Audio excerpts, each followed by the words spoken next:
रात का अंधेरा हॉस्टल की लाइब्रेरी पर पूरी तरह छा चुका था। चारों ओर गहरा सन्नाटा था। सिर्फ घड़ी की टिक-टिक की आवाज गूंज रही थी। 6 लड़कियां किताबों में खोई हुई थीं। जब अचानक पूजा नाम की लड़की ने कहा, यार, पढ़ाई से बोर हो गए, चलो कुछ रोमांचक करते हैं। जसमीत और बाकी लड़कियां उसके प्रस्ताव पर सहमत हो गईं।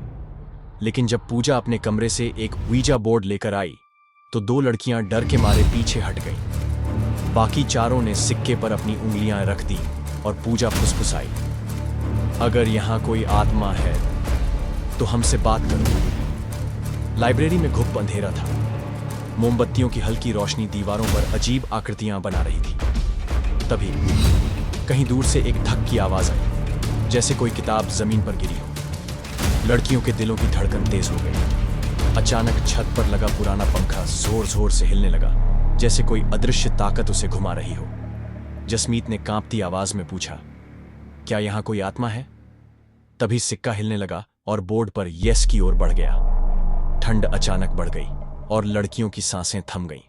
फिर सारी मोमबत्तियां एक साथ बुझ गईं। अंधेरे में किसी के कदमों की ठक ठक गूंज उठी। किसी की मौजूदगी का एहसास हर किसी को होने लगा। सभी लड़कियां चीखते हुए भागने लगीं, लेकिन जसमीत वहीं रह गई। दरवाजा किसी अनदेखी शक्ति ने जाम कर दिया था। अचानक किसी ने पीछे से जसमीत को खींच लिया। वो जोर जोर से चीखने लगी।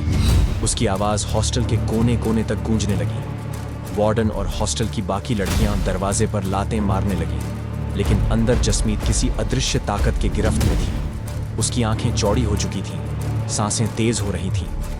वो जैसे किसी और ही दुनिया में जा रही थी। आखिरकार हॉस्टल की वार्डन और लड़कियों ने दरवाजा तोड़ दिया। जैसे ही दरवाजा खुला, एक ठंडी हवा का झोंका पूरे कमरे में फैल गया। जसमीत जमीन पर गिरी हुई थी। उसकी आंखों में अजीब डरावनी चमक थी और उसके हाथ पर गहरे लाल निशान थे, जैसे किसी ने उसे जकड़ रखा हो।